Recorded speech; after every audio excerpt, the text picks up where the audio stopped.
Welcome to another episode of the Pound for Pound Boxing Report. I am your host, Michael. Along with me again this week is my co-host, Ken, and joining us all the way from Taiwan once again, Sean Newton. How you guys doing this evening? Good. For those who are new to the Pound for Pound Boxing Report, the Pound for Pound Boxing Report is a show / podcast / blog that discusses all things boxing.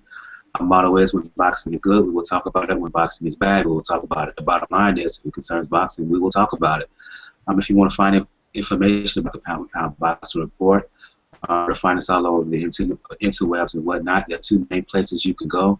You can go to the blog page, the Pound for Pound Boxing Report, and the link for that is p4pboxingreport.wordpress.com. And repeat that, p4pboxingreport.wordpress.com. You can also go to the podcast page. The link for that is p4pboxingreport.powdermag.com. And repeat that, p4pboxingreport.powdermag.com. On the blog page, you can find articles by yours truly, as well as links to episodes of the Pound for Pound Boxing Report podcast and YouTube, Google Plus show. And on the podcast page, you can find all previous episodes of the Pound for Pound Boxing Report podcast.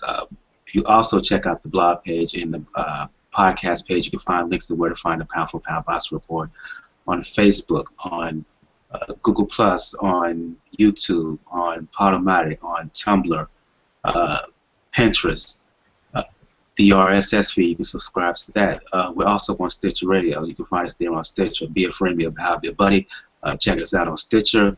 Write a review. Check us, download the show.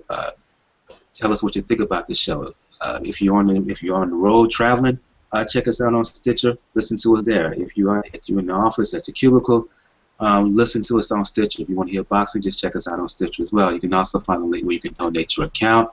The link for that is donateyouraccount.com/P4P Boxing Report. Let me repeat that, donateyouraccount.com/P4P Boxing Report. Be a friend, be a pal, be a buddy. And donate your Twitter account as is. Any tweet that comes from the Pound for Pound Boxing Report Twitter page. Your Twitter account will automatically have the ability to retweet any tweet that comes from the Pound for Pound Boxing Report Twitter page. But all those matters out the way, let's get the show started tonight, fellas, by talking about what went down this past weekend. When we look back, it's in the ring, it was marred by disappointment and controversy as far as I'm concerned. But outside the ring, there was some big news that was announced.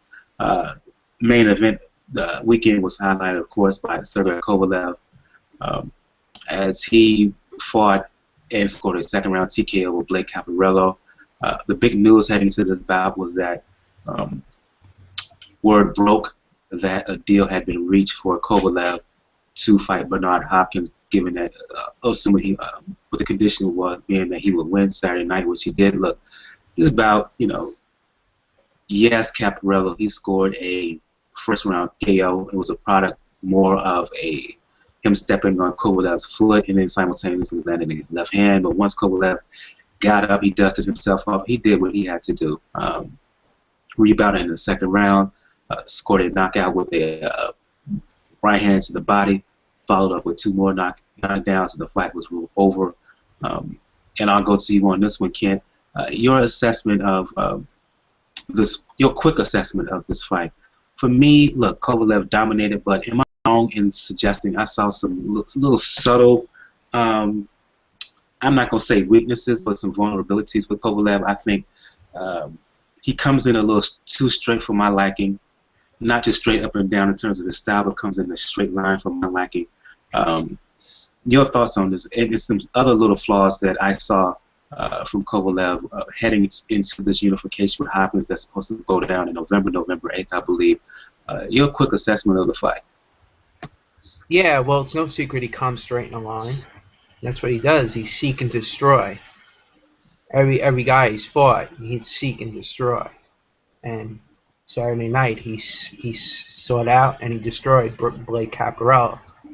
I'll give Blake Caparello credit. He believed he could win. He wasn't afraid of Kovalev. But I think he got too brave. And I think after the flash knockdown, he got a little too brave, and he thought he could trade with him. And Kovalev ended up hurting him with a straight right hand.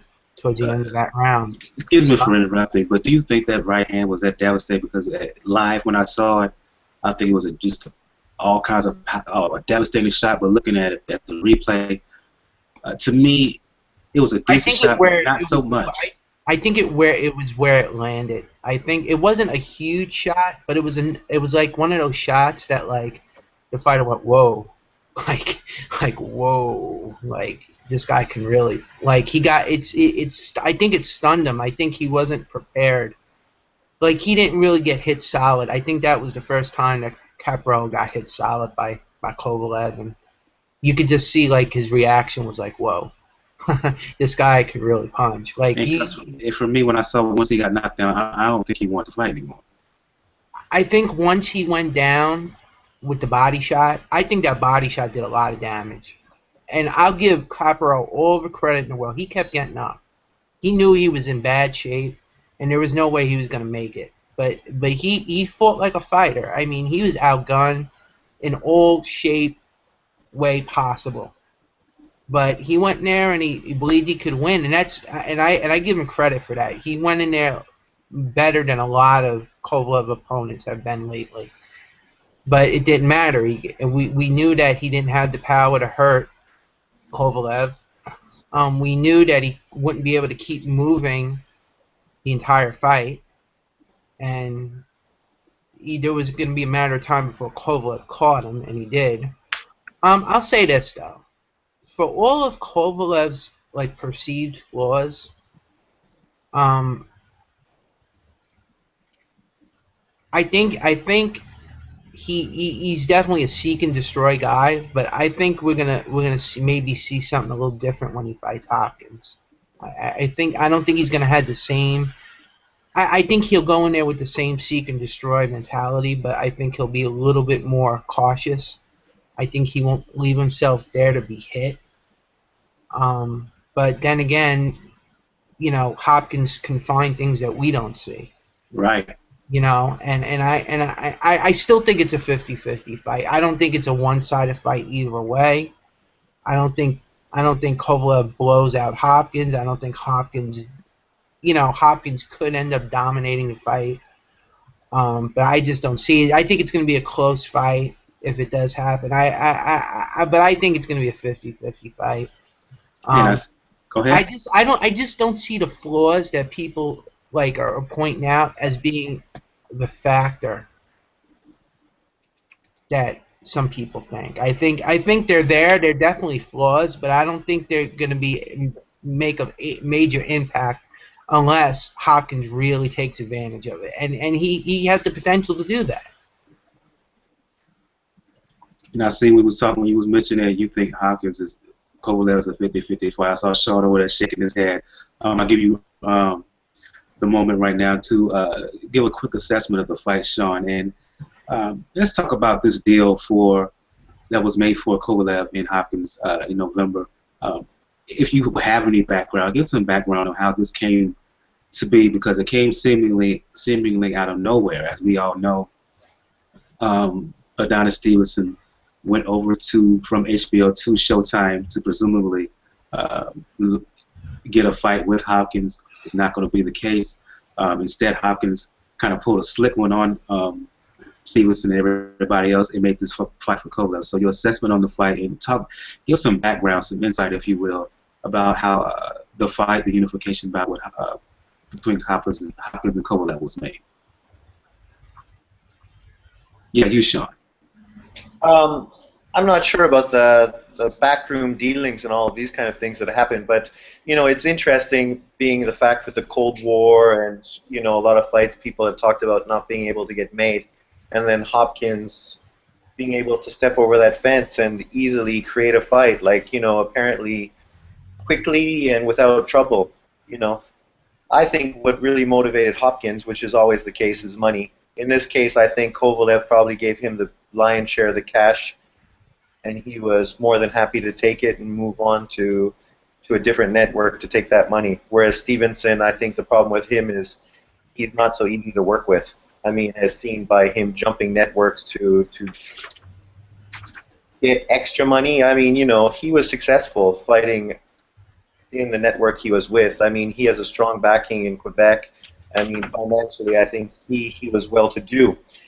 But I think he was chasing the big bucks and the big fight, and he wasn't willing to give Hopkins the money that he wanted. You know, Hopkins, he's been in the game a long time. I mean, he had a lot of tough fights early on where he didn't make the money he should have made. He's always been a shrewd and tough negotiator, which really upset a lot of promoters because he wasn't easy to walk over. So I think Kovalev was just easy to work with and willing to give him what he wanted. And in that case, the fight was easily made. And it shows that Kovalev is interested in making like the big fights. I know a lot of people say, you know, he had a chance to fight Hopkins prior to this to win his first belt, but he chose to fight the UK guy. Cleverly Instead. Which, you know, like, I mean, you know. But now do you see how it worked? Kovalev got a belt. He made this fight this time. He made this fight even more lucrative. Well, that's the thing, right? You know, people are too quick to like criticize and say people are ducking, but they don't see that sometimes you need to let fights develop so that both guys have titles, both guys have backings, and then the fight becomes really big financially for everybody, as opposed to getting in there too early before people are established and the money is low, right? And nobody really benefits. So, I mean, it just shows, you know, sometimes it's better to wait and look down the road, especially, you know, if you're going to win the fights. Sometimes that happens and you end up losing, and that's the price you have to pay, right? Right. That's definitely the price you pay for taking risk. And you know what? And people are going to say what they want about Kovalev, saying why didn't he take it right away? But when you get a belt from a guy and then you fight somebody that has a belt, that's called a unification fight for some fans that don't get that. And a unification bout brings in a lot more money than for just one belt, and it means a hell of a lot more. This fight right here is for all the marbles at light heavyweight, for everything, for the top spot. Whoever wins this fight is the man at 175. And people say, well, oh, you're forgetting Stevenson. Well, Stevenson isn't really hot right now, not like he was, you know. Not like he was after his knockout over Dawson. Yeah. Or Bellew. And the Bellew fight, yeah. That streak that he had with Dawson, Cloud, and Bellew, he's not hot like he was right then, because he didn't look that good against Fonfara, especially later in that fight when Fonfara started to make some hay, especially late in that fight, knocking him down. So he's not that hot right now. Kovalev's still hot right now because he's winning and knocking people out. Hopkins is hot right now because he just keeps doing what he does and damn near 50 years old. So this is a great fight, and you can say whatever you want about this. Oh, you know, he ducked, Hopkins before. Oh, you know, he's not fine. Why is Hopkins moving around Stevenson? Doesn't matter. Doesn't matter at the end of it. This is a great fight. Enjoy it because it's gonna be can't miss. I can't wait for the fight. Well, some little backdrop here. Stevenson, by the way, he's going to be fighting in September on HBO, and then the rumor is he's going Showtime. Excuse me. And then the rumor is that he's going to be fighting either in December or in January against Jurgen Braun, who has one of the WBA belts at 175 pounds. No, he has a WBO. BO. I thought it was a BA. No, it's a BO. Okay. I'm sorry. BO. Yeah, BO, BA, they all the same to me. It doesn't mean anything at the end of the day because basically it's just title acquisition at this point. Yeah, in his official. Because let's just be realistic. Jurgen Braun is a weak champion.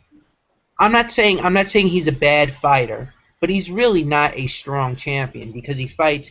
And I'm not dissing him for taking the most money in Germany against mandatories. I'm not hating on that. I understand that. You got to do what's right for you and your family and whatnot. I get that point. But the fact is, he's not. This is just title acquisition. It's not a major fight. It's a unification bout. But what unification looks better? Kovalev versus Hopkins or Stevenson versus Brahma? I tell you, I know which one is, and it certainly Well, ain't American Stevenson and audiences don't Brahma. even know who Grom is. Not many Americans know who Brahma is. A lot of hardcore fans know who Brahma is, but not many fans that basically follow Showtime and HBO. They don't know who Brahma is. The only people that really know who Brahma is, like I said, is hardcore fans, people who are boxing fans in Germany. Nobody else really knows who Brahma is. But he's got a good record. He's got power, and he's a dangerous fighter on paper.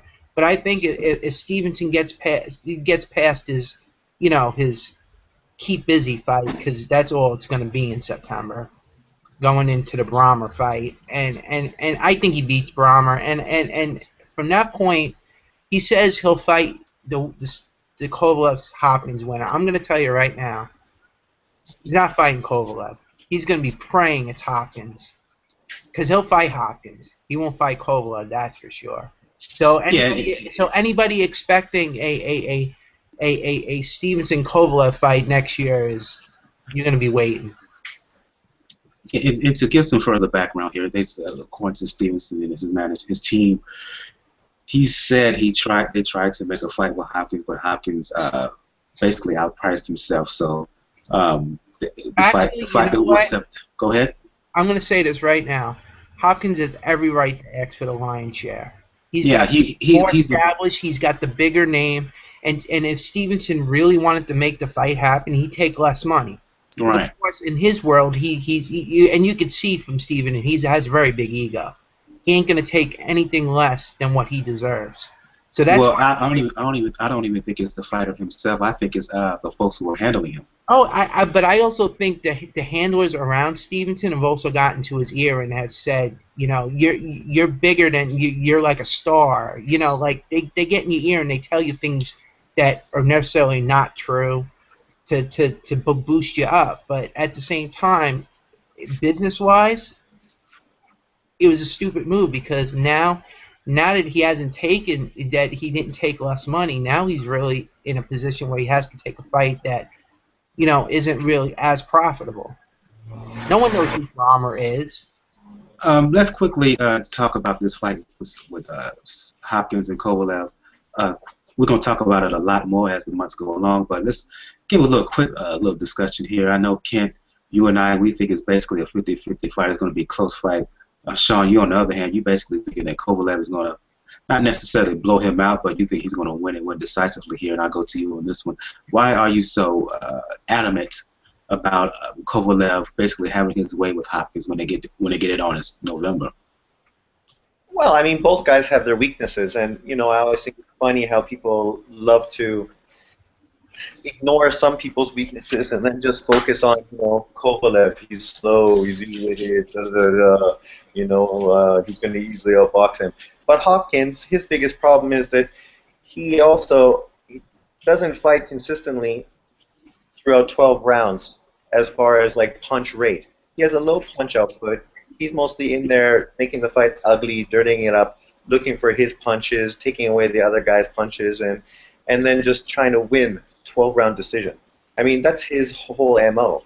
And then you go in there against a guy that has like a big punch output, and historically he hasn't done well. And I think. But let me challenge you there. Let me push back. Is it that big of a punch output? I mean, I don't see Kovalev throwing 80, 70, 80, 90 punches around here. He throws maybe about 60 punches around. But Kovalev uses a jab and throws combinations, and he does throw punches. I mean, he's not somebody like Cloud or this Russian guy who he just fought who never Shumanov. Shumanov. He's not like those guys that's just going to sit there and be passive and look for one shot, because they think I got power and I'm going to land a shot. He builds his shots. He puts them together. He doesn't just look for a one punch to land. Like Stevenson, you can even say mostly he is like a one punch sort of waiting for his chance to throw his big left. And just like paw, jab, move, look for the big bomb. Kovalev doesn't fight like that. He will use his jab. He will go to the body. He will throw combinations. He will try to get him on the ropes. The one thing we could say about Kovalev, it'll be interesting to see how he deals with the rough tactics and the cheap shit that Hopkins is going to put on him. If he can deal with it. And I And wonder how what Kovalev did with the body shots. I'm suspecting here that Kovalev may be a little weak in the gut. Why?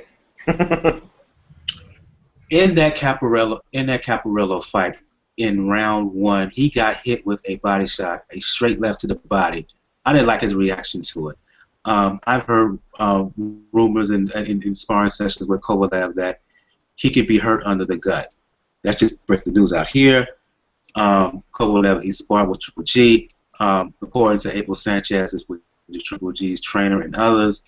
The sparring session ended early because Triple G hurt Kovalev to the body. Yeah. Matter of fact, he put down Kovalev with body shots. So I'm wondering here whether Kovalev is a little weak on the gut. I'm gonna jump in right now and just say right now that Kovalev's punching power is unearthly. Let's just put it that way. And I wouldn't be surprised if I think he could put down a horse. Go out. But can he land consistently against Hopkins? On the body, I think he can. Shoulders, body, chest. I mean, Yeah, I'm gonna just say this right now. The key to the fight is gonna be how does Kovalev deal with Hopkins being such a inactive fighter? He throws maybe 30 punches around. He's gonna have to be busier. He's gonna have to be the busy guy, and he's gonna have to believe in himself when he's throwing combinations. He's got to believe that he can land combinations. And does he have it? Yeah, that's my thing. Does he have it in him to? Does he have it inside of him?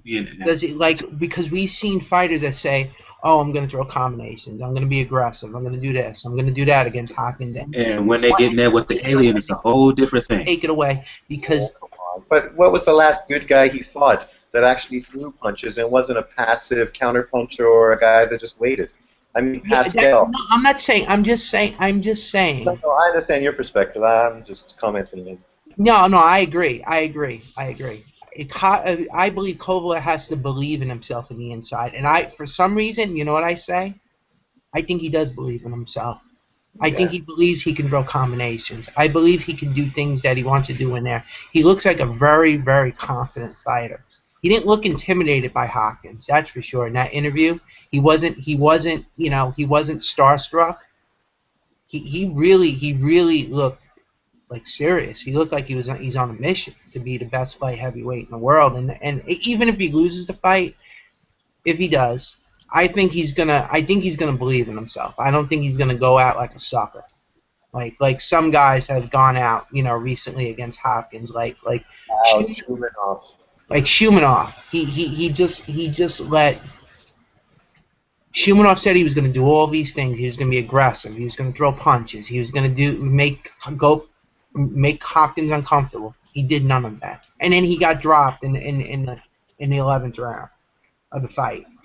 He just did not believe in himself. And that's the thing with a lot of these fighters with Hopkins. Once you get in there and the bell rings, you better believe in yourself. Because Hopkins preys on that. Look what he's done to fighters. He's ruined fighters' careers. Seriously, he's ruined fighters' careers. By doing that, the only guy that he really didn't get to was Antonio Tarver. That was the only guy that I know he didn't get to, and Dawson. He never got to them two. They were tough enough to know how to handle him.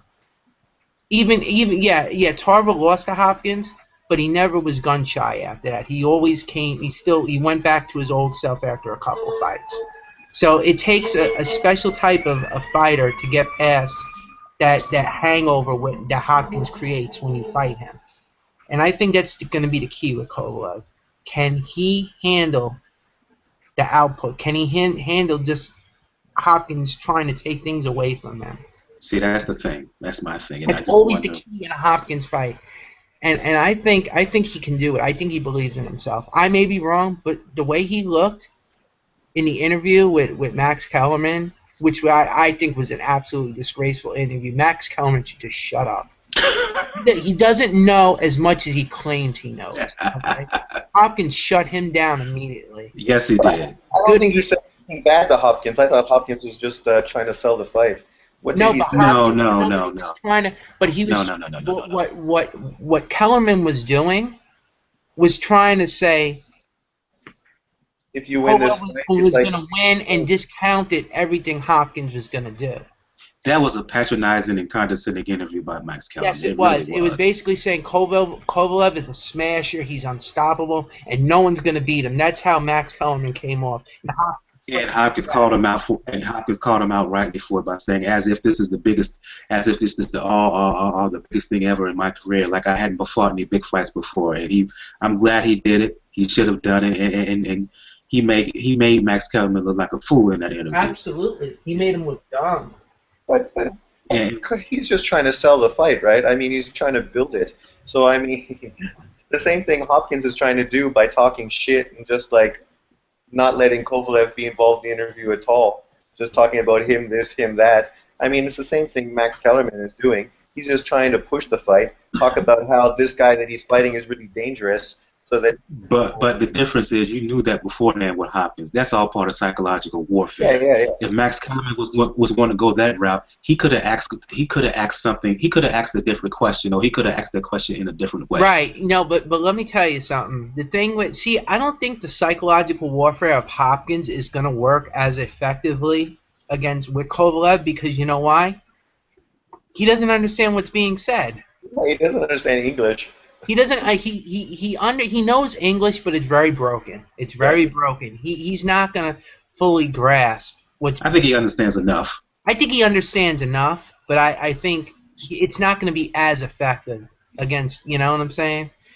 Like, but who knows what Kovalev knows? Maybe he's coming off as the naive Russian. Yeah, I think he's like Julio Cesar Chavez in that sense. You know, because I don't think Kovalev's a dumb man. I don't think Kovalev's a dumb man. I think he's a very smart man.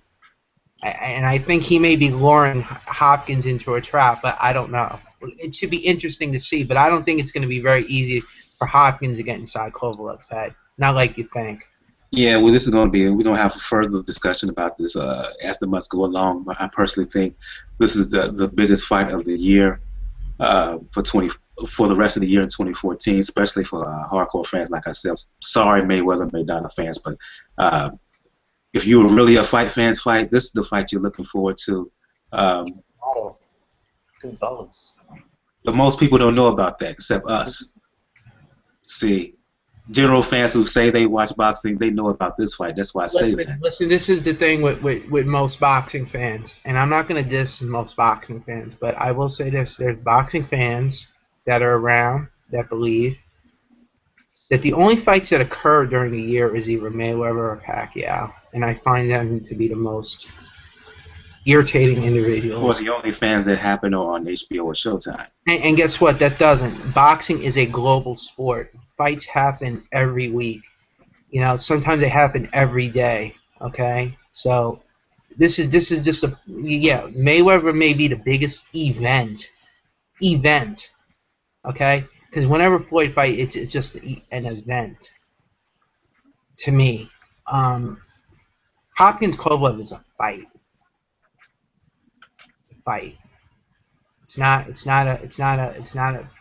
It's actually a good fight. It's actually, if you look at both guys, it's a really good fight. It's the best fight you can make at light heavyweight right now. Yeah, and absolutely. Let's move on. This Kovalev Caparello fight that happened in Atlantic City. This was part of an HBO doubleheader. Triple header. Quote unquote triple header. I'm sorry. The quote unquote main event of this triple header happened in Las Vegas. Brandon Rios was getting a 9th round win via DQ over Diego Chaves. I look at this fight. This fight was marred, as far as I'm concerned. I'll go to you on this one, Sean, by the actions or non-action of referee Vic Drakulich, who let the fight just go too far and with dirty tactics and whatnot. For me, in a quick assessment of the fight from my perspective, Rios got off to a good start for the first 3-4 rounds. Landing good body shots, active, throwing more punches. But I think starting in round 4 and 5, Diego Chaves kind of settled into the fight, began finding his rhythm, began landing the jab really good, really finding a home for the right hand. He landed it seemingly at will, particularly off the jab, the straight 1-2. For me, I thought he won the last 4 rounds about until round 9. and I say this, there was dirty tactics throughout the fight by both fighters, but in round 9, Diego Chaves was disqualified for, I guess, what they call cuffing, in which he had his head around Brandon Rios' hand and then cuffed him with the laces of the glove. Lacing. I didn't see anything. I looked at it. I couldn't see it. It's clear. You can watch in the thing. I mean, you can see. I heard there was a video out. I hadn't seen it yet, in which it shows evidence of Chavez lacing Brandon Rios. But talk about the fight, and more importantly, talk about Vic Drakulich, who, far as I'm concerned, he let this bout get out of control by what he did and what he didn't do, and I think the disqualification was more of a product of Brandon Rios complaining, very adamant complaining than anything else. Go ahead. Go ahead, Sean. I was just going to say, it's hard to criticize Drakulich because people said that he took points away. I don't find it hard to criticize Drakulich. People say that he took points away too early, but then you are saying now that he didn't do enough to control. I mean, by taking points away early, he was trying to get control, trying to set that he's not going to take any bullshit. And as far as Rios complaining, yeah, in the later half of the fight, he did complain.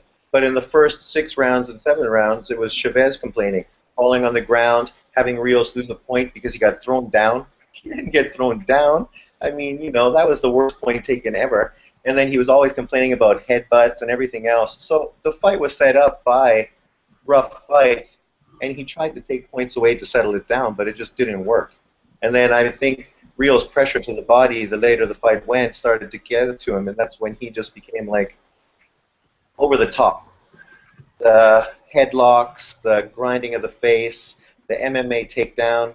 I mean, it would have been nice if he would have just taken a point off and let the fight continue, and then gave Chavez another chance to see what was going to happen. But, I mean, I think it's tough, because going into that fight, it was going to be a tough fight. So some people said that he shouldn't have taken points away early at all. He should have just sort of warned them and then just let it progress. But I think regardless of what he did, it was going to progress into this kind of fight just based on the fact that Rios was going to be in his chest and pressure him the whole fight, which he did. And I mean, yeah, Chavez looked good when he was boxing on the outside. I mean, he had the best part of the fight, obviously, then. But I think he just mentally couldn't take it, and he just reverted to stupid moves on his own part and was his worst enemy. Go ahead, Kent. I got a different observation of the fight. I'm not trying to tell people what they're seeing and what they're not seeing, but I saw something completely different. I saw a guy in Vic Drakulich who likes to be the star of the show. To me, he likes to be the star of the show, and he's always been like that. As far as I remember, I've seen a bunch of fights he's done, and he's always had that mentality in him to want to be the star of the show and do something, to get the attention on him. And that's great, but guess what? That's great if you were you're the fighter, but you're the referee. You're there to enforce what's going on in the ring. And I think he didn't do, first of all, he didn't really warn anybody. He just started taking points. He never really, huh? He warned. He pulled him to the center. He pulled him to the center, yeah. But I just felt like he didn't do a very good job of really establishing control. He didn't put his foot down. He didn't really put his foot down, and then he just started yakking points away. Sir, you're letting the fight get out of control, but then you're just going to whack points. That's going to now solve the problem now. It's not going to solve the problem. The guys are going to keep continuing what they're doing. There's 2 rough guys in there. These are 2 guys that are rough customers. I mean, I wouldn't want to meet any one of them in a back alley. Okay, they are tough hombres, both of these guys. And I'll tell you what I thought happened in the fight. I thought Chavez got off to a really good start. I thought he was winning the first half of the fight. But Rios came on in the second half of the fight, and he was landing I thought he was landing a lot of body shots. I mean, he was really digging in to Chavez's body as the fight went on. I want to say this though. I also observed Rios using dirty tactics as well. You know, he kind of used his head like to push up into Chavez like that. You know, and I think there was a lot of things that Chavez were doing. I don't think anybody's a saint here, okay? But I just think personally, Vic Drakulich did a poor job. See, Very my thing is that Chavez fouling and dirty stuff was obvious, but to me, Rios, he was doing a lot of dirty stuff, Yeah, you just know as much, and he didn't get called out for it as much by Drakulich as absolutely not. It just seemed like as Drakulich called out Chavez for it. Oh, I think yeah, that inequity, as far as I'm concerned, that's what got me I didn't annoyed. think it was. I think what happened was, see, the thing with Rios is he was pushing his head into Chavez's face, and I think a lot of Chavez's actions were in retaliation a little bit. I'm not going to say all of it was, but I think in some degree it was. And I think it just was a very dirty fight. I think Rios got the benefit of the doubt more often than not. I think he's really. I think Drakulich seemed to be after Chavez mostly. To me, I could be wrong. Okay, I'm not saying that this wasn't a dirty fight and it didn't go into the trenches, because it was trench warfare on the highest level. Okay, but I just think that if you had a guy like, and everybody hates him, but I think he's a great ref, Jay Nady. If Jay Nady was in that ring, none of those dudes would be doing shit. Okay, it would got cleaned up really quickly. I don't think Vic Drakulich did enough, and the way he took points was just. It was mind-boggling. I'm sorry. Out of all the Vegas refs, I would have Vic Drakulich at the bottom. He's just not a very good ref. He's never been a good ref. As far as I've been watching the sport, he's not a very good ref. I'm sorry. I'm not trying to insult anybody. He's done a service for boxing in Nevada, but he's a poor ref. The way it was handled was poor. The entire fight was marred. It was a bad fight. You know, the way it ended was inconclusive, because I'd like to see what would have happened as the fight went into the later rounds. And it was just a disappointing fight. It was the end to a really disappointing night, honestly, because it just seemed like outside of the Kovalev fight, the other two fights were just marred by poor officiating. That was the worst night of that was the worst officiating I've ever seen, ever. And I've especially this year, but this year in one night, that was bad officiating in one night. I'm not gonna say, you know, to me that's the worst I've seen. I'm probably forgetting other nights, but to me right now that's the worst I've ever seen. And we're gonna talk about that other night, the other fight. When you talk about what were you saying, Sean? What you gonna say, Sean? I was just going to say, it would have been nice to at least let them finish the last round, since it was only a 10-round fight anyways, right? No, it was actually a 12. 12-round bout. Oh, was it going to go 12? Who's got a title? Made up, as far as I'm concerned. I think it was an eliminator or something. Oh, okay.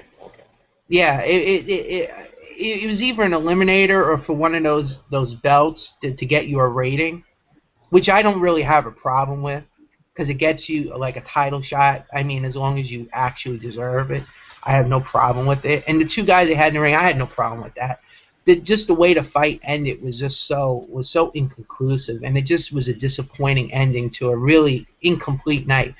And we're going to talk about that first fight. That first fight was bad. That was a bad judging in that fight. Quick assessment of Rios. Quick assessment. I look at this bout, and I'll go to either you guys can respond. I look at this fight, and I say that when you look at Brandon Rios, I do not think he's one of the elite welterweights in the world. I don't think he can compete with the elite welterweights in the world. I still question whether he is a 147-pounder. People talking about a rematch with Chavez or whatnot. I think that's the best round for him. It's not going to happen, but it would be the best round for him because, listen, he's lost to Manny. He's not going to beat Floyd. He wouldn't beat Porter. He wouldn't beat Thurman. He wouldn't beat Provodnikov. He wouldn't beat Kell Brook. He wouldn't beat Garcia to move up to 147. He wouldn't beat anybody at elite. I'll tell you that right now. I'm going to tell you another thing. to me, he looked like he was old before his age. Yeah. He really did. He did not look good. And people will be like, oh, well, that's the way Rios always fights. Yeah, I know that's the way he always fights. But he just seemed not as aggressive as we usually see him. It may have just been the whole thing with Chavez holding and doing his shit. But I mean, I will say there's some positives there. His durability's there. He can go around still. But it just, there's something not there. Like, he's slowing down even more. And he's never been a fast guy, but I think he's slowing down more now. And I think his reflexes are not as good as they used to be. I think there's a lot of things that are there that may not show up until that won't be more evident until he fights an elite fighter. And I think the next fight they'll have with him is probably Provodnikov. Because I think they're at a point now where Top Rank can't really do much with Rios at this point. And I'll go to you quickly on this one, Sean. Again, I look your thoughts on what I think about Rios, because to me, I just don't see him as an elite fighter at either 140 or 147 pounds. Because I think there's just so many fighters out there who I think who could beat him at this point. At 140, I think he's top 5. But I mean, at 147, it's a deep group. So I mean, he's top 15, right? But I mean, you put him in fights with guys like Profovich, Ruslan, and I mean, that'll be a tough fight. And I mean, you can say the younger guy will win, which I don't say that's not true. But then him against a guy like Guerrero, who's mostly just been slugging it out, I don't see that he can't do what a guy like Soto Karass has done. Still be effective, still being sort of a gatekeeper, still give these up-and-coming guys tough fights. You did fight Karass and Rios. Because I think that's the level. I think that's the level he's at. I don't think he's an a top shelf welterweight. I think he. No.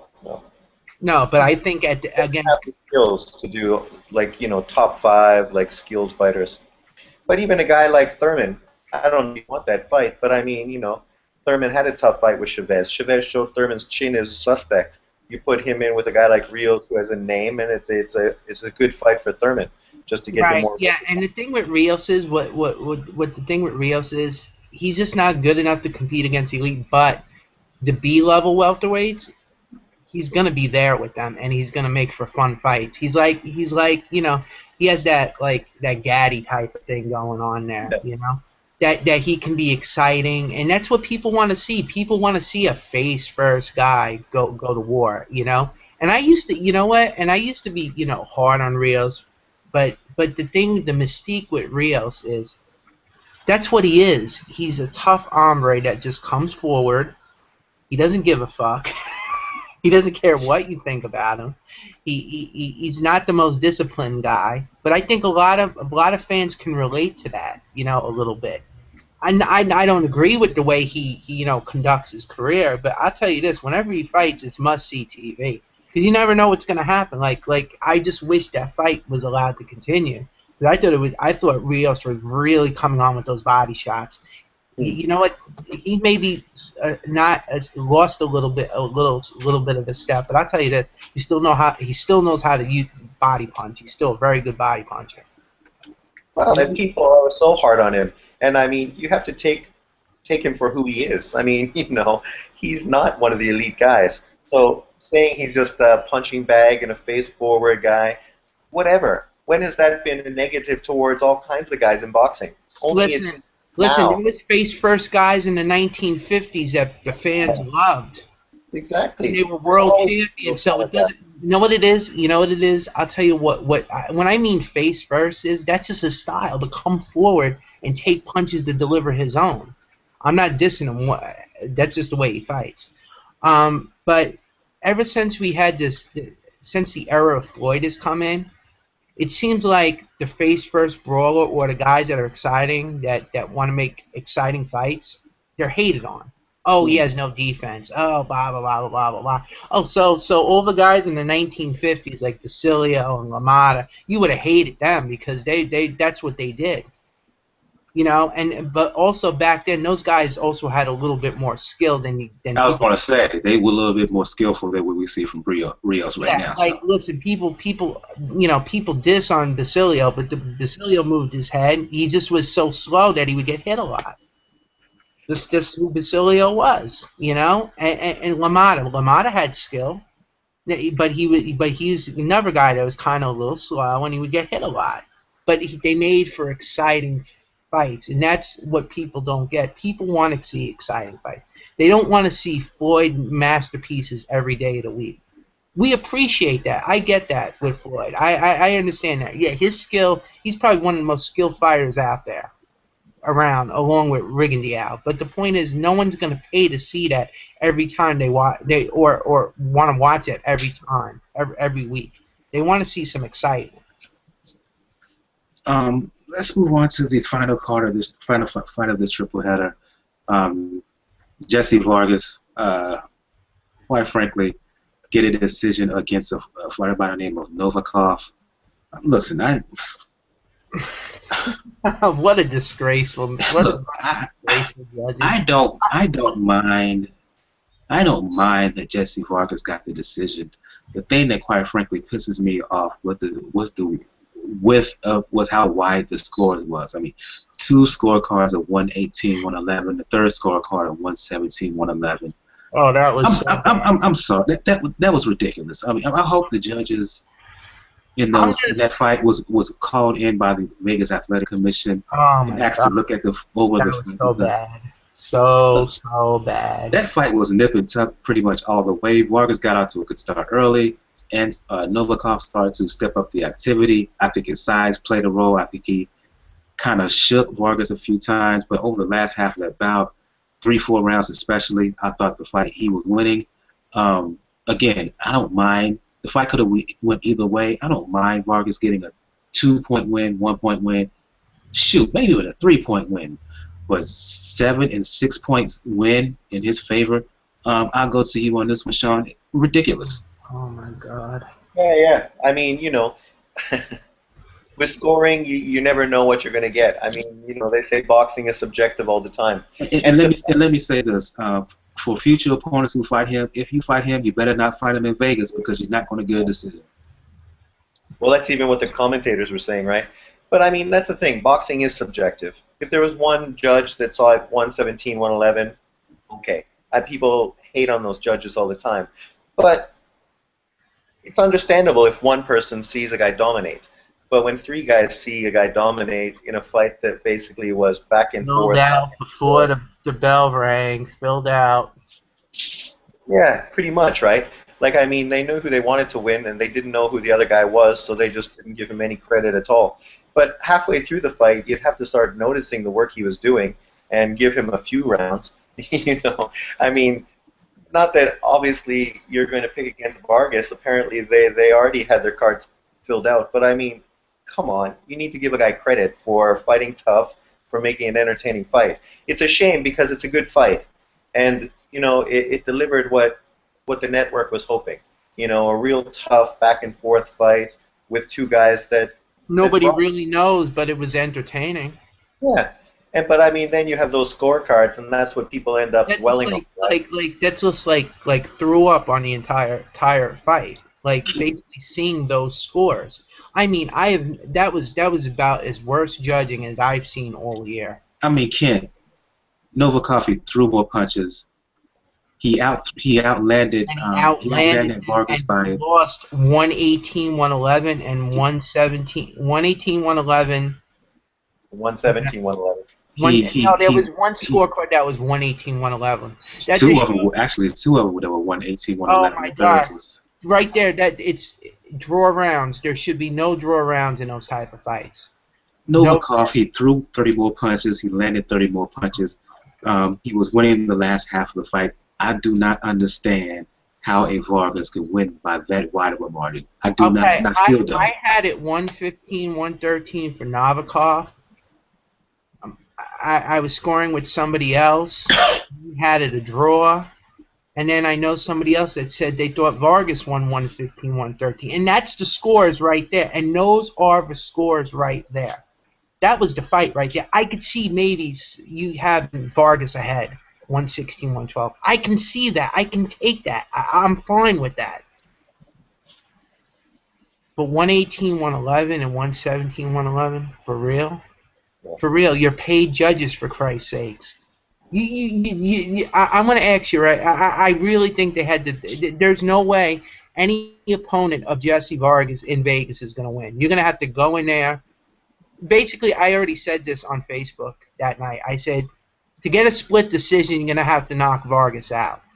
And you know the sad thing is, Vargas has a, quote, world title belt. So he's going to keep getting bouts in Las Vegas. The best guy at 140. He's a weak champion at best. But the problem is he is a champion. What does that mean? That means he's going to keep getting bouts in Las Vegas. What does that mean? If it's close in any way, halfway close in any way, he's going to win. It doesn't matter what he does. I'm telling you, there's I'm not going to say it's corruption on the promotion end, because I'll tell you this.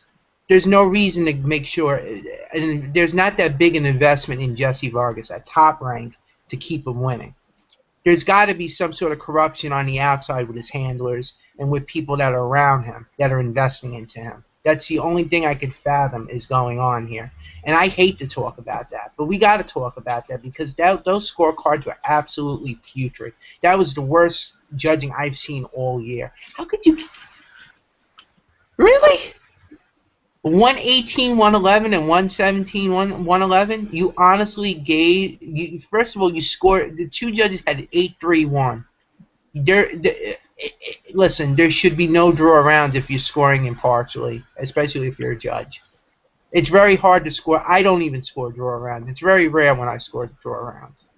And it has to be something really drastic for me to score draw round. Don't worry. You will lose when he fights Crawford. Huh? You will lose when he fights Crawford. He'll not. I don't think he'll ever fight Crawford. No, I think he loses before he even gets that far. I think so. I think it. I'll tell you this. He wouldn't last 5 rounds with fucking Provodnikov. That's for sure. He's a good fighter, but he's not a great fighter. He's got good skill. He's a decent fighter, but he's no world beater. The fact that there was a guy brought in for you to beat, and the guy legitimately beat you, where most of social media actually thought that it was a draw or Novakov should have won a close decision, tells you all you need to know about that fight. It was a disgrace. I couldn't believe it. When those scores were read, I was like, really? I'm like, it's like it was a very good competitive fight, and the judges just vomited on it. Pretty much. Seriously, how many times have we seen that over the years? Where a really good fight, like an upset was going to happen. Like, look at Richard Dirrell versus Brandon Rios a few years ago. Richard Dirrell dominates the fight, and he loses a close decision. The judges just vomited on the fight. See, that's what now I understand why, like, a lot of people, boxing loses a lot of fans because of BS like this. It's just BS. It's terrible, and I feel for Novakov, because I felt he fought his heart out, and he anywhere else he probably would have got a close decision, but not in Vegas. No, they were already bought and sold for, and you're just lucky that and he's not lucky. He got fucked. The poor and what's guy. really pathetic here, nothing's going to be done about it. Nope, no, not at all, because that's what happens in boxing. Nobody's accountable for anything. Nobody's accountable for bad judging. Nobody's accountable for bad refereeing. Vegas had a really bad night. You look at people. I was so rankled Saturday night. I didn't even want to talk about the fight. That's how bad it was. And I love talking about boxing, and I couldn't even talk about those fights. Let's move on to what happened on Friday Night Fights this last week, as Andre Dirrell made his return to the ring after a 18-month layoff. Scored a 5th round KO of a guy by the name of Biasi. Got off to a slow start, did Dirrell, but once he found his sea legs, if you will, the talent showed. He was a superior fighter throughout, and once he stepped on the gas and pedaled to the metal, if you will, he did what he had to do, and he took him out looking halfway decent in the process. I'll go to you on this. We can click quickly since we run a little bit on time. Talk about Dirrell's performance and talk about what's his future going forward. Because for me, now that he's officially left 50 Cent, signed a deal without him, and I believe, I think he's going to be moved along rather quickly. And I wouldn't be surprised if I see a title opportunity for him within the next 6 months to a year. Yeah, I think he can win a title at either 68 or 75. I think he looked good. I'm not going to give him an A performance, but I thought he had a B performance because of the slow start. But once he got into a rhythm, he looked really good. He looked really good. He looked like he never missed a beat. The story with the whole 50 Cent thing, which Natty Turner pretty much, pretty much summed up very nicely in his video about 50 Cent, calling him a ghetto promoter. That's Natty's words, not mine, but I summed up that whole deal pretty nicely. And we ripped into 50 last week anyway. But anyway, 50 kept him on the pine. He's had him fight one time, and then he put him on the pine, and he couldn't get fights. Luckily, you could say whatever you want about Al Heyman. I'm not a fan of his, but at the same time, he keeps his fighters busy. That's the thing with him. He does keep fighters busy, and I wouldn't be surprised if we've seen Dirrell back in the ring really soon, because that was really just shaking off rust, and he barely broke a sweat in that fight. He looked good, and I'm looking forward to seeing more because he could become a champion. He's a good fighter. He has good skill. Not the most pleasing guy all the time, but when he does stuff like he did on Friday, people are watching. Yeah, absolutely. I'll go to you on this one, Sean. You look at the 168, 175 landscape. Pretty loaded. Froch, Ward, Bika, Abraham at 168. Dirrell, by the way, love to see a gave Froch rematch. Yeah, he called out Froch in a post-fight interview. Gave him a tough, close fight. As we all know, he was beating Arthur Abraham handily before he got hit with an illegal shot. And of course, at 175, you got the big names: Stevenson, Hopkins, Kovalev, and whatnot. Of the lot at between 168 and 175, Sean, who do you think that Andre Dirrell should go after? At 168, he was always my favorite fighter. I thought he was the best guy in the Super 6. It's a shame that the Abraham thing and 50 Cent sort of stalled his career, and he missed out on all those big fights that have been happening since then. It'd be good if he got in the ring quick against just another tune-up, just to get the ring rust off. And then I think anybody in the top 10 would be fine for him. I mean, I would like to see him maybe with a guy like DeGale, who's looking for an opponent. And you throw him in with DeGale, which would be a fucking great fight. And I mean, it would be. DeGale is a slick fighter, but not the most pleasing fighter. I mean, Dirrell is a slick fighter, but I mean, he always had power. I mean, he always could hurt guys, and he had that ability to use one punch to really change a fight, which is why I really liked him, because he was slick, but I mean, he was dangerous. So, against a guy like him, like DeGale, who's also a slick fighter, it would be interesting. And I mean, I think DeGale is not really a powerful puncher, so I mean, it's as far as like wear and tear, a safe fight, as opposed to getting in there with a guy who hits hard. Maybe that would be a fight afterwards, after he's got a little more fights under his belt. The main event of I'll be honest with you. I wanted to jump in and say I would love to see him fight Froch actually in a rematch, because that's one fight that I felt like when the fight ended, I was like, that's unfinished business right there. Dirrell won. Huh? Dirrell won. I thought it was a very close fight. So did I. I had it a draw. I don't mind somebody saying Dirrell won, but I think Froch got the decision because it was in his backyard. That's how it always goes in a close fight, unfortunately. But I love to see a rematch between those two. I think it'd be very interesting. I think, a fight with DeGale, I love to see. Hey, there's a lot of fights that could be made with him at both 168 and 75. He can become a champion. I mean, the way he was with the Super Six, he could go on a run because he's that skilled and he's a good fighter. I just think he needs to be a little bit more aggressive. But I think he showed that on Friday that he could, when he needs to, he can go in there and knock somebody out. I mean, call me crazy, but he gets a few tune-up fights in him. He fights Abraham again. He beats him easy. I think he beats Saki Obika.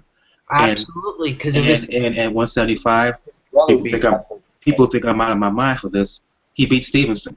Yeah, I think so. I think he's got the skill. I think he's got the skill. I'm not overrating him, but he's a two-handed fighter. He's just too good of a fighter. He's too good of a fighter. You know, a lot of people used to give him, you know, a lot of people would always give him shit. Oh, he fucking, you know, like all this talk about the Abraham thing, but everybody forgets the man has skill. The man has skill, and his skill is a lot better than a lot of the guys in both divisions. So he can, whatever way Heyman moves him, he's gonna win, because I don't see him, you know. I'm not going to go that far now. I want to see him in the ring now. I'd love to see them in the ring. I think that's the worst thing about the Super Six, that fight never happened. Yeah, but you know they have unfinished business too. You know that, and Frock and him have unfinished business. I think if he stays at 68, he needs to go after the best. Dirrell. He needs to go right after them. At 75, I think he should go after the best there too, because I think he's a good enough fighter to, you know, do something up in both divisions, but he got to get back in the ring soon, and I don't think that'll be a problem. Heyman will get him right back in the ring. Yeah, absolutely. The main event on Friday Night Fights was a matchup between fast-rising prospect Tomas Williams Jr. out of Washington, D.C.,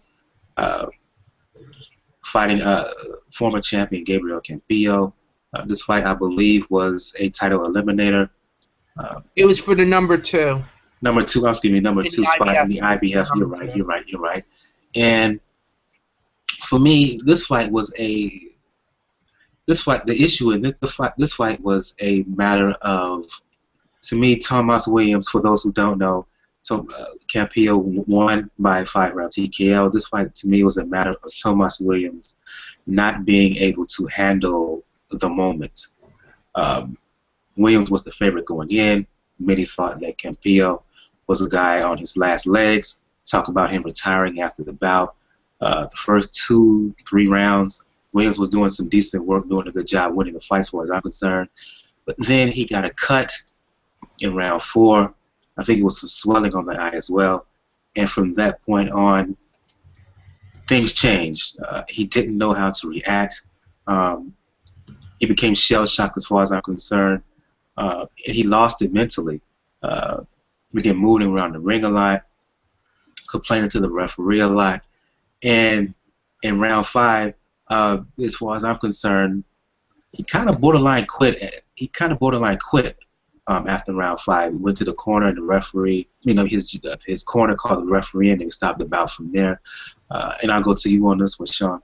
Am I too hard on Tomas Williams for implying that he just didn't know how to react to the moment? He caved in and quit in this bout? Oh, man. Like, you know, the whole point of having a tough fight like this against a veteran guy is being able to endure, learn from it, and move on and be better from it.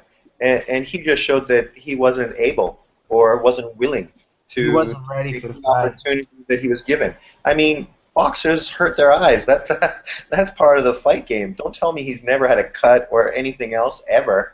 I mean, this was a championship opportunity for him. He wins this fight, and bam, he's right there.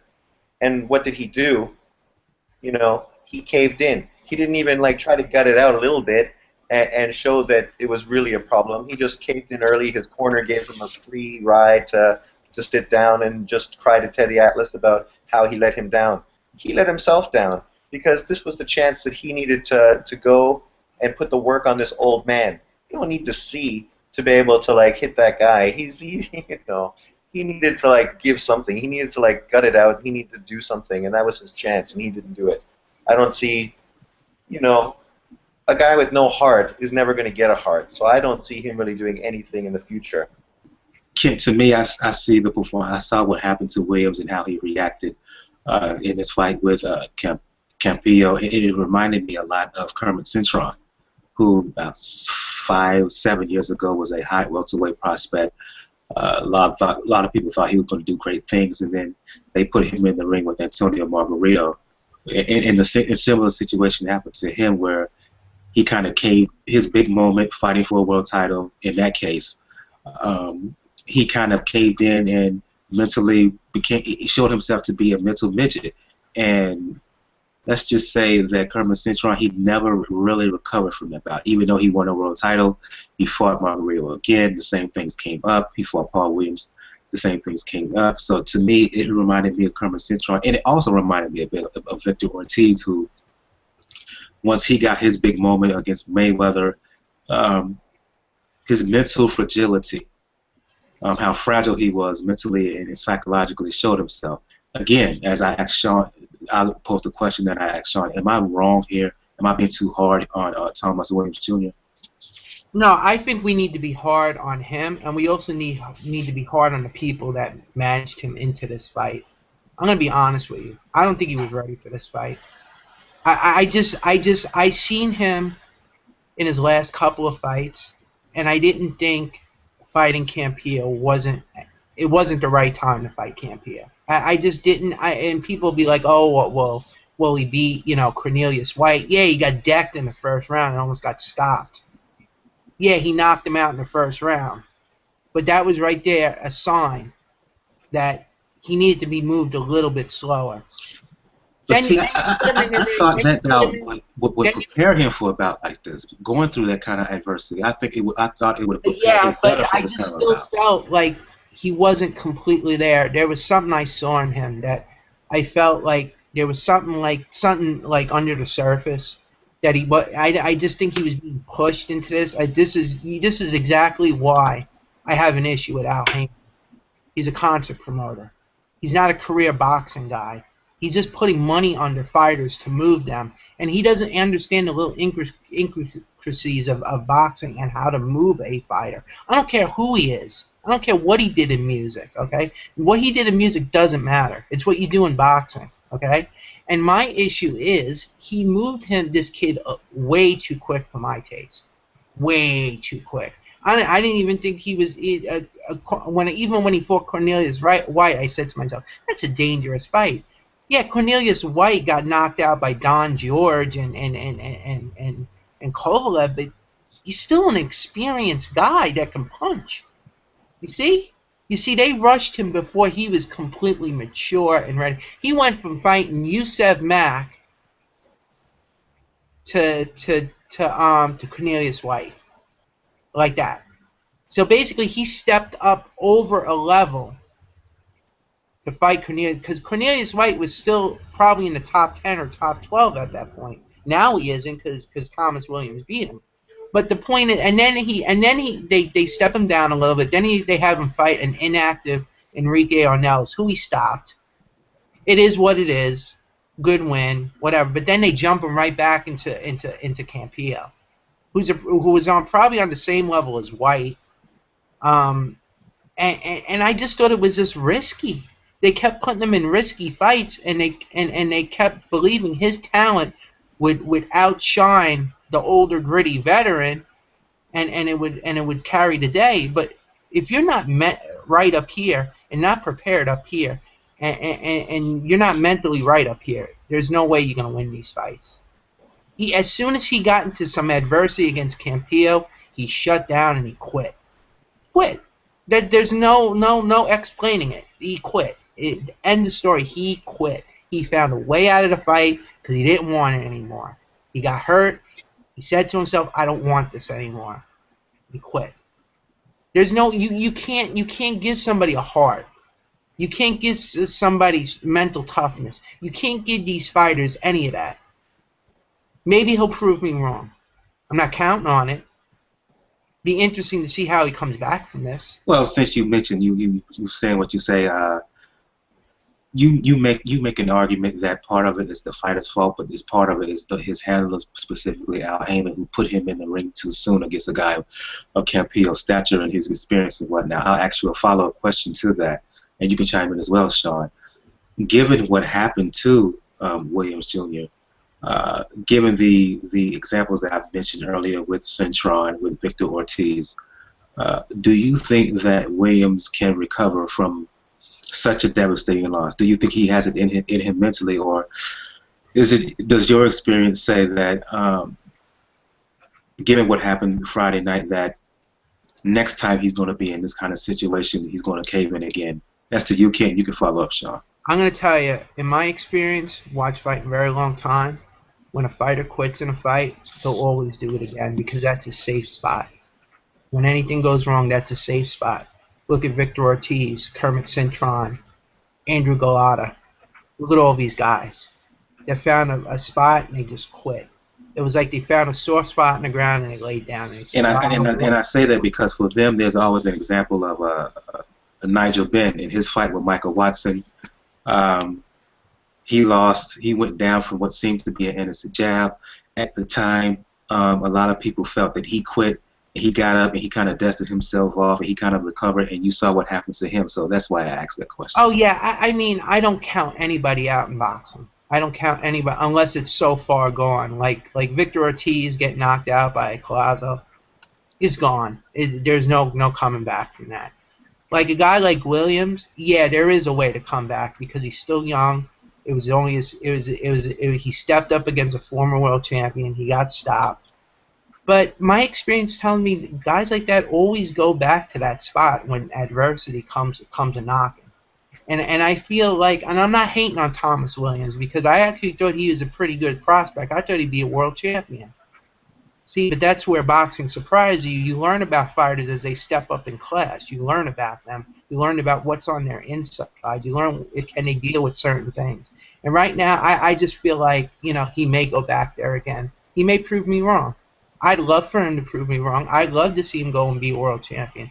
But right now, it's uncertain because of the way the fight handled, the way the fight ended, and the way he felt sorry for himself after the fight. That's the thing that got me the most. Yeah. That got to me. That I'm like, why are you feeling sorry for yourself? You're a warrior. Don't feel sorry for yourself. Just you know what? If you're feeling sorry for yourself, this is not the sport for you. If you're feeling sorry for you, because no fighter will feel sorry for you when they're beating your brains in. They don't feel sorry for you. They want to win. This is not. If you can't handle that, that sounded like Victor Ortiz when he said, "I don't know if I want to take a beating like this." Yeah.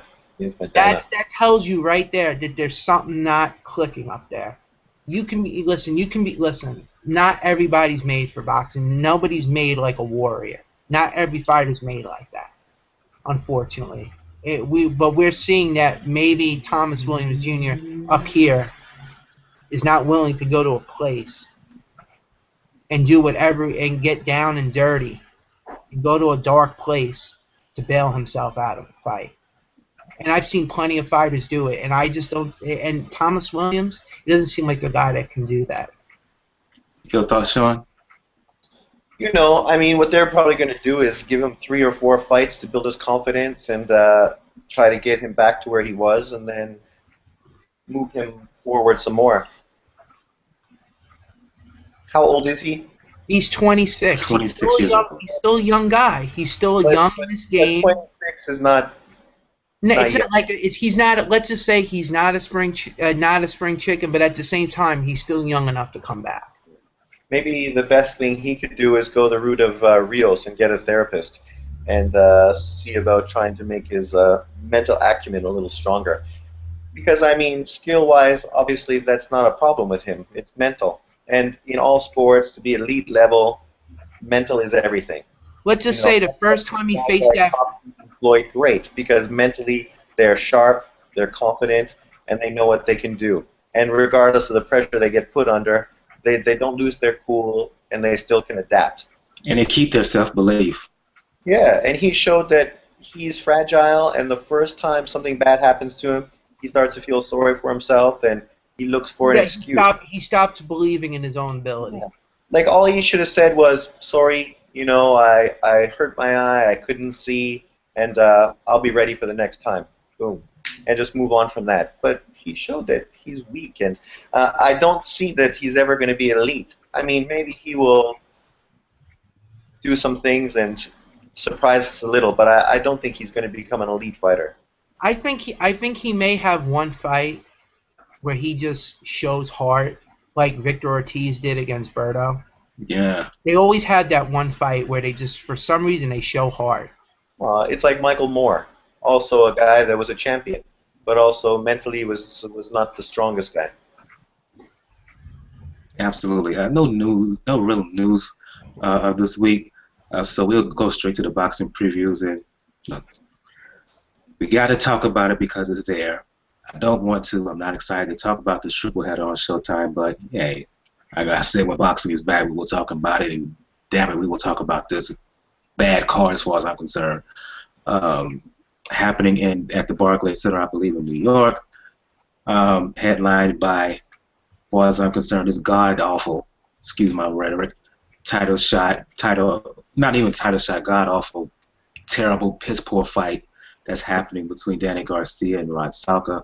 And sorry, Danny Garcia fans, Angel Garcia, if you mad, so what? Okay, fine. Not a fan of you anyway. So, but listen, I'll go to you on this one, Sean. I'll give kudos to the WBA for not sanctioning this fight, because even as corrupt as the WBA is, even they know that this is even above and beyond, even by their standards. Look, Salka, he's not a world championship quality opponent. He's not even, as far as I'm concerned, he's not even close to Danny Garcia's league. I don't know why he's been given the fight. I've seen him fight. First of all, they got this bout at junior welterweight and whatnot. He's not a junior welterweight. He's a junior lightweight. He's too small. He's too slow. Doesn't have the power to put any real damage to Garcia. Talk about this fight if you can't summon anything good or decent to say about this fight. And the question I have is, why is this bout even being made? I don't understand. You know, I come from different perspective than the majority, 95% of the people on YouTube. I don't have a problem with him fighting this kid. That's fine. You know, a guy was very. Kid chimes in the private chat that you are sick. Yeah, that's a different issue. But you know, like, I don't see it bad for a guy to have a tune-up fight, stay busy, you know, work on his craft, because we know he's gonna have a big fight down the road. So it's not like he's gonna string like 10 fucking bums together to keep his belt and break some records. You never know. But you could have chosen a better bum than us. I mean, come on. But I don't think that's the case. I mean, he fought guys like Matisse. He didn't need to fight him so early. They could have let that fight build, and it would have been much bigger. But he took that fight quick, and he's shown that he's not afraid to fight the tough guys. So, I mean, him taking on this guy, it's fine. I don't have a problem with it. I mean, headlining a big card, okay. I mean, it's not going to get anyone excited. So if it wasn't like pay-per-view or something else, that's fine. It shouldn't be. And as far as it being for a title, no, it shouldn't be for a title. It's, you know, historically champions have always had these kind of fights, you know, just to get prepared, get primed, to get ready. And hopefully his next fight will be against somebody good, like Peterson, or a move up to 147, or a Broner. You know, like an exciting fight with a guy that's actually going to be competitive and something we want to see. But as far as him fighting this, that's cool. I mean, I don't hold it against guys that lost coming back and fighting a tailor-made guy. I don't hold it against champions taking an easy fight to just keep busy and get some rounds in. I mean, when we talk about Floyd, people will say, oh, well, what about... No, that's only because he's only got a few fights, and we hate to waste them on guys that we'd rather see him fight somebody different. That's all. I mean, you know, if he was just coming up and wanted to take an easy fight like he did, that's cool. I mean, dudes do that, that's fine. And it's the same thing I say about Pacquiao fighting Algieri. I mean, you know, it's not the best fight, it's not the fight everyone wants to see, but yeah, okay. I mean, wait a minute. Don't sit there and compare Pacquiao and Algieri to this. This farce. No, I'm not. I'm just saying that people are negative against it, and I'm just talking about the general population and how they're not hyped about many fights, and they only want the best. But let's be realistic. This is not MMA. You don't need to have every fight the best fight that's going to happen for the year as the next fight, and then have great fighters get burnt out after 2 years and then lose the championship and fall off the map and never be seen again. I mean, longevity shows you should stay busy, but you don't necessarily need to fight the best guys every fight. So that's fine. And I'm sure a lot of people have learned from Fernando Vargas. I was gonna say I understand the rationale of not fighting, of taking a kind of easier fight every now and then to prolong your boxing career and prolong your life in general, if you're gonna be really honest about it. And I say you don't have too much of a problem with this, Sean. Well, let me just say that I do, and I think Chris, you do. Kent, you do too. And I know you expressed this in the past. We talked about this privately. This is the worst card. Talk about this card in general. Well, we're gonna talk about the other two fights in the card, but talk about this fight specifically because no, I understand this tune-up, but this is worse than a tune-up. This is a farce. This is some Fox Sports 1 type of shit right here. Pretty much. Okay. All right. I'm gonna keep it real. Okay. Rod Salka last fight was against a prospect on Showbox in a fight he was expected to lose. Undefeated prospect, but yeah, he was. But he won. He defied the odds and won the fight, and that's great. Hats off to Rod Salka. He's a warrior. He's a tough guy. He's an honest fighter. Good dude. And he had the fight of his life again, and he pulled an upset. I'm not going to say the fight of his life, but he pulled an upset. But does that really warrant him initially a shot at the world title against Danny Garcia? No. Nope. It was at 140 pounds. Salka fights at 135. As far as I remember, 130. that's where he's had most of his career at. 130. Last bout against 135. 135 recently. He weighed 132 for that last bout. So to me, he's a junior lightweight. Yeah, that's right. He weighed lower than that, but some of his fights have been at 135. So he's between 130 and 135. Okay, and you offer him a fight at 140 for a world title, and you know Rod Salka. Him being getting less money, to fight prospects and whatnot, he wasn't going to turn that down. That's an opportunity of a lifetime. You don't turn that down. Yeah, you're right about that. You don't turn that down, but good for the sanctioning bodies who are probably they're like a broken clock. Actually, they're right twice a day. So on this situation, they were right. Okay, and they didn't sanction it, which is good. But all of a sudden, the fight was moved up to 142 pounds, and that tells me right there that Danny Garcia is probably having some issues making 140 pounds. And I expect him to move up soon. I expect him to win this fight. But you see the thing with Salka is he's an awkward guy to fight. He's a mover. He's a boxer. He's only got 3 knockouts in his career. Not a heavy hitter. But I expect Garcia's size to be a factor and probably stops him at some point. But I could see Salka being a spoiler here and making Garcia look bad. He has the potential to do that. That's the thing with a guy like Salka who's a mover, uses his leg and doesn't stand in front of you. He's not going to give you what you want unless you find a way to get him to stop, stand in front of you, and you can tee off on him. But this is like a situation like the Belmontes versus Figueroa. This is a risky fight. Even if it is at 142 pounds, it's still a risky fight because it doesn't change the fact that Salka has the boxing skill. He's a good boxer, and he can make a guy like Garcia who looked bad against, Herrera. Let's move on to talk about the 2 undercard bouts. First undercard bout, Lamont Peterson defending his IBF junior welterweight title against Edgar Santana. And I'll go to you on this one, Sean. Listen, look, I just don't think that Rod Salka has much of a chance against Danny Garcia, but I will give Edgar Santana, who I've seen fight a couple times, most notably against I've seen him fight him in his loss versus Manuel Perez, a bout in which I felt that he won. Could have went either way, but I had him winning that bout. Giving Santana's size. He's a big guy for 140 I pounds. opened the window. He's a mover. Yes, I did. He can box. Right. Decent speed, decent pop in his punches.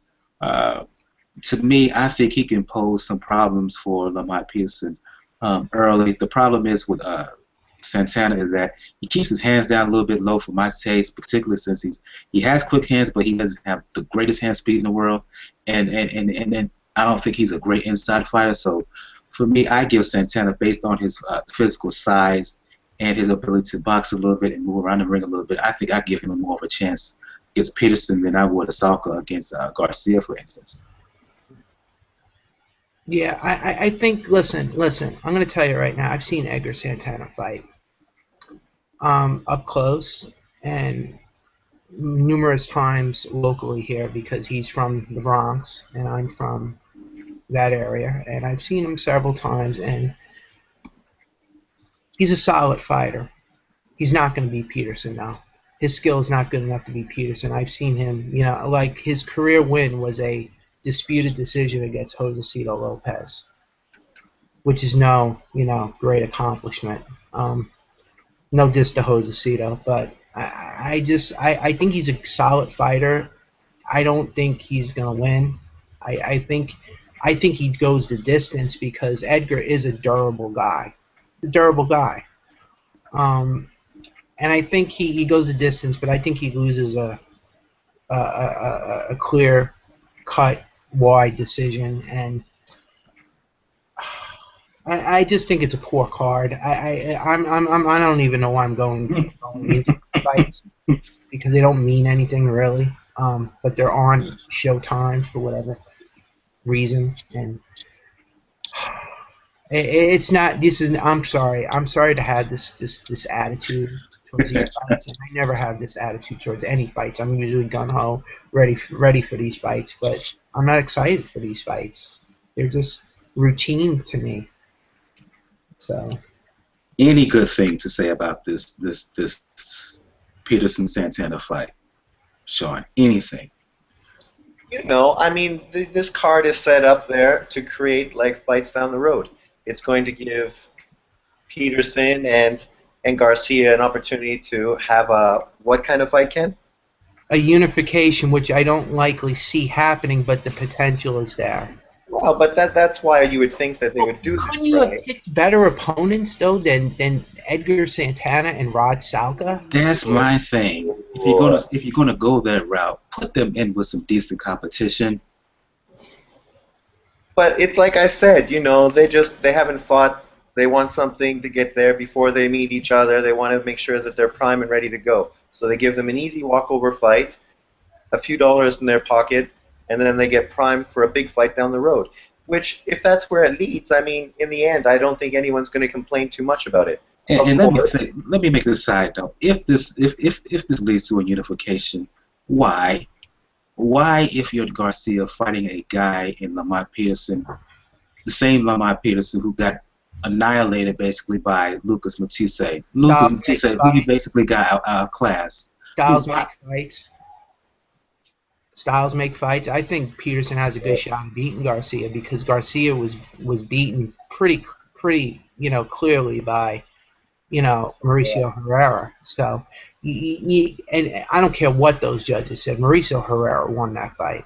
But I wouldn't compare Peterson Herrera style.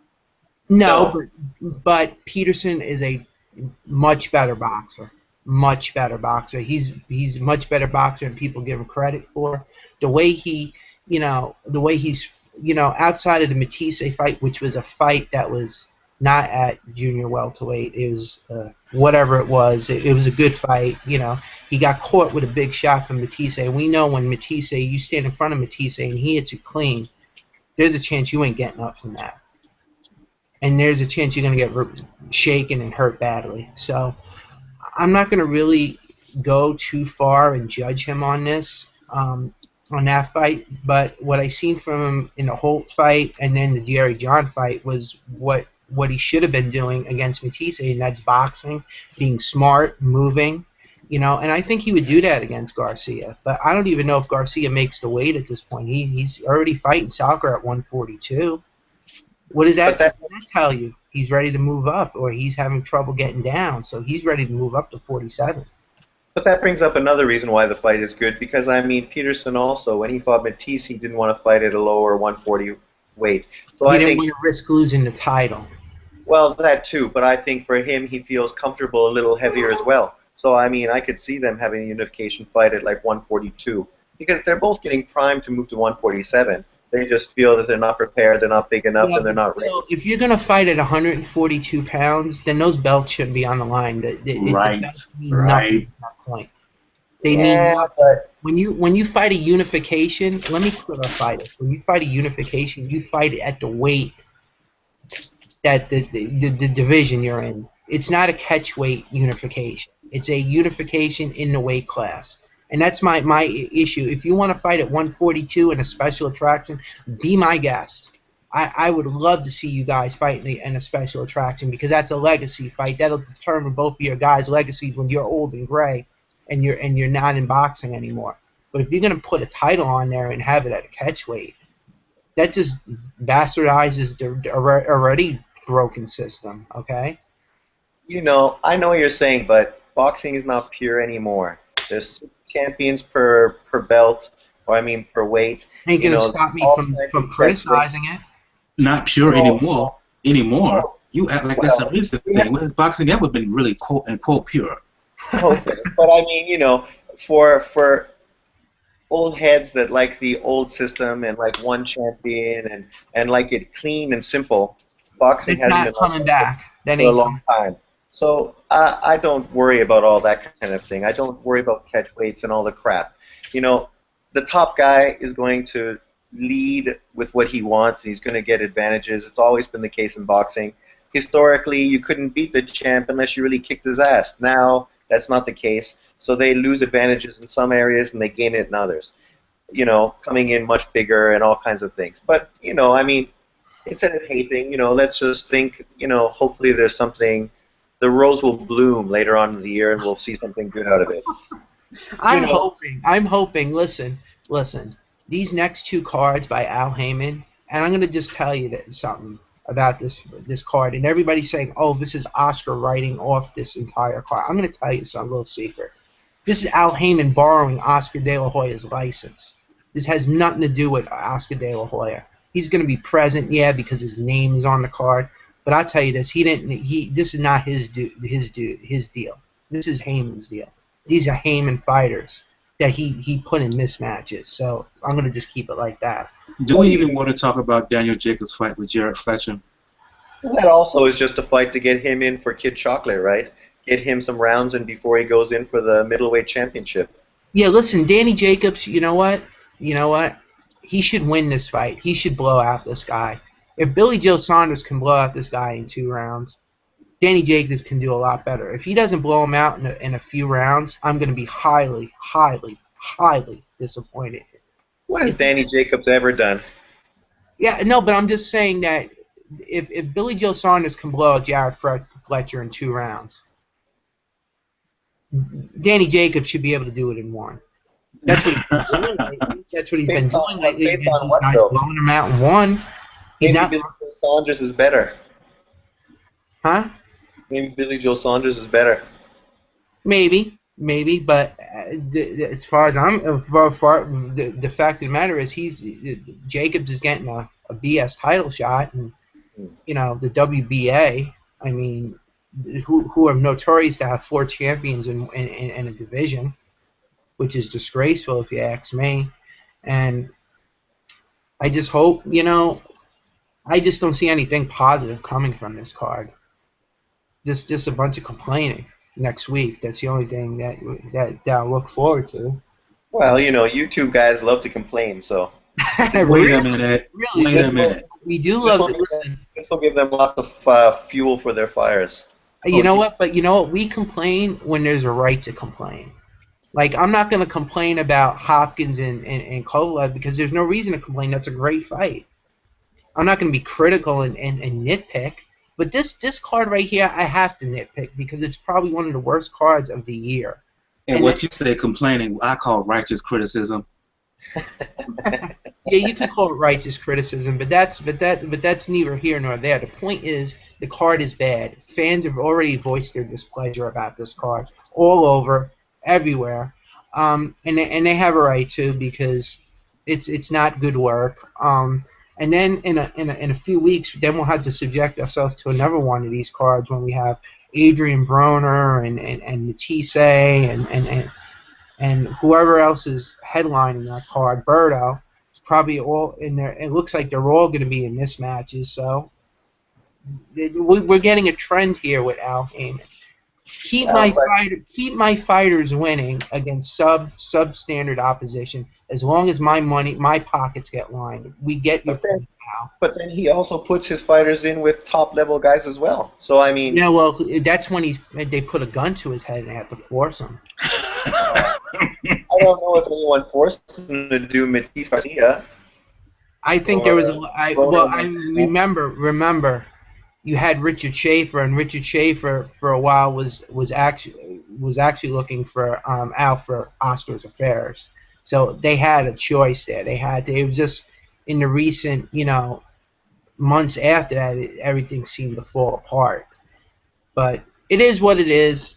We're gonna have to watch these fights, and who knows? I'd like to see an upset. I'd like to see what would make my day is if one of these fights were an upset. Yeah, like something completely mind-boggling happens. Like Salka gets a draw or something. And you kind of stole my thunder there, as we're going to close the show down at this point.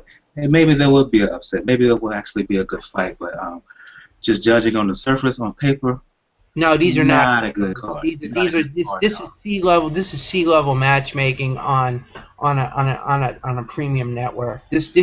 Listen, in the yesteryears, this wasn't a fluke.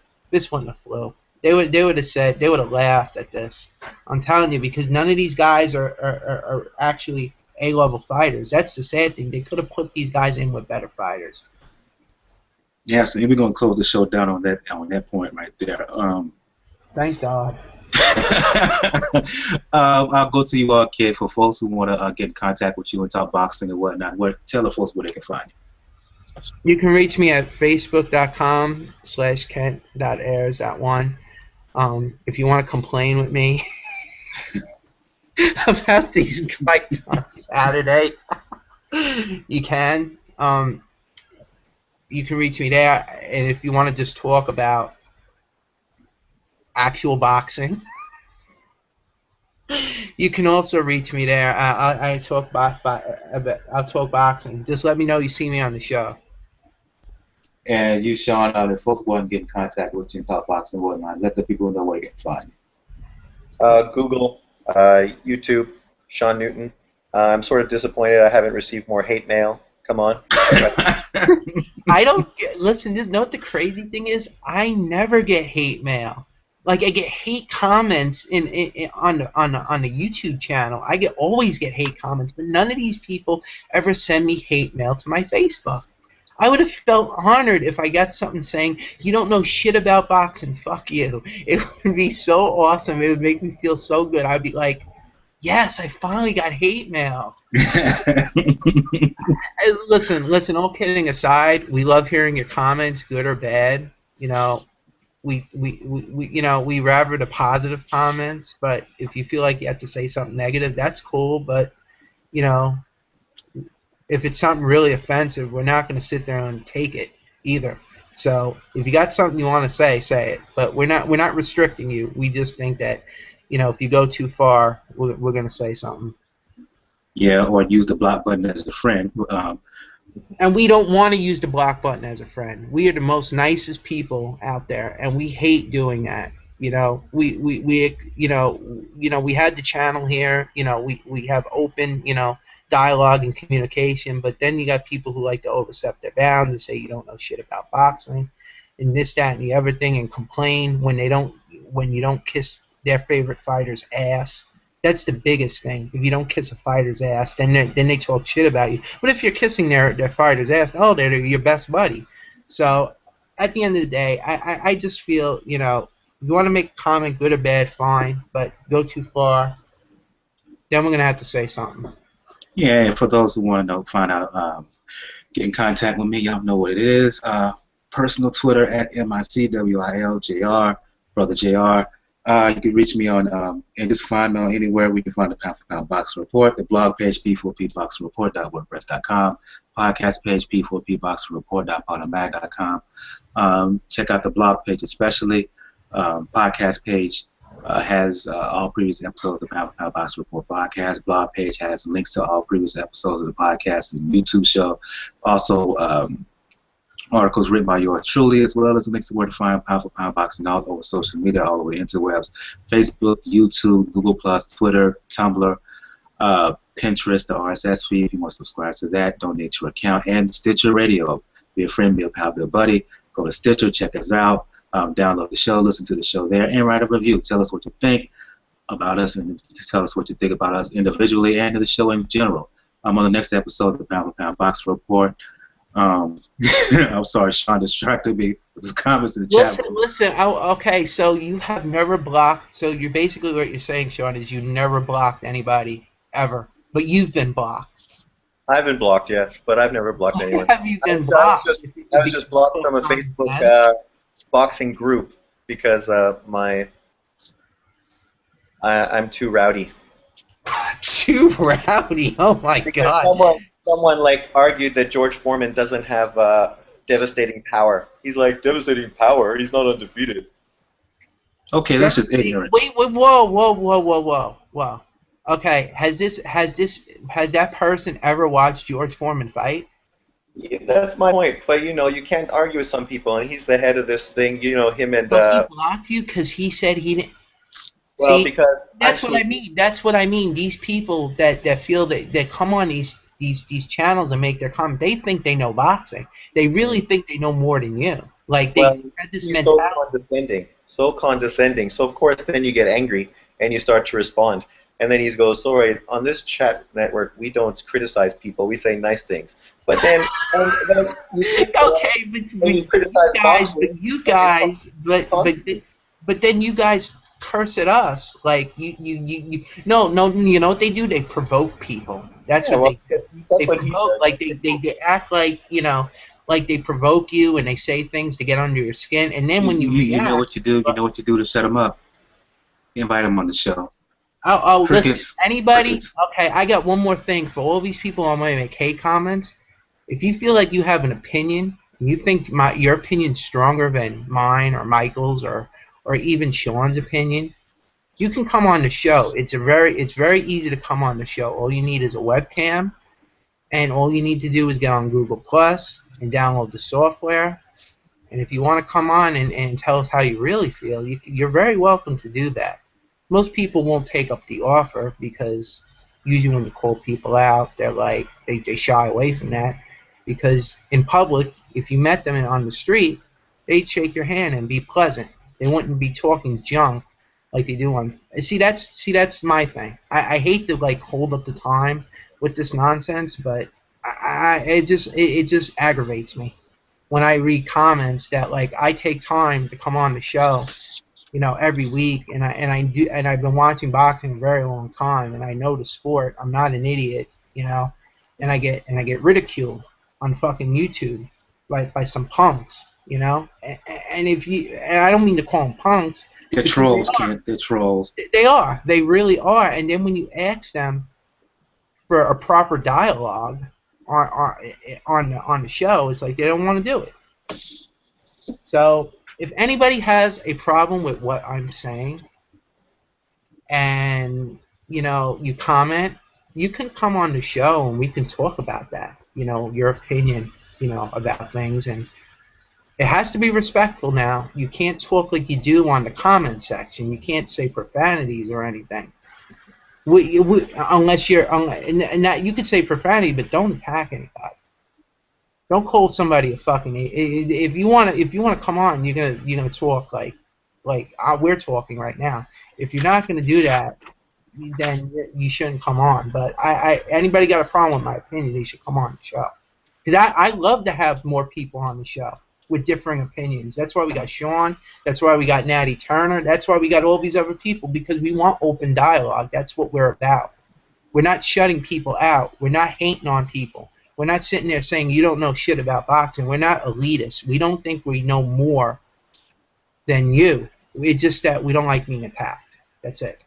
But truth be told, I am a bit of a elitist because of the fighters I pay attention to. But that's just a side note. But no, we're just taking.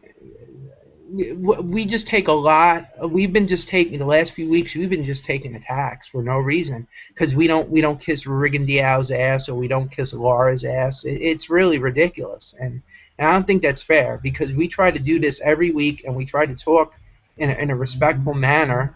You know, we try not to be controversial. Sometimes we are, but mostly we're not, and it's just not fair. So if you guys got an opinion you want to share, you can come on live.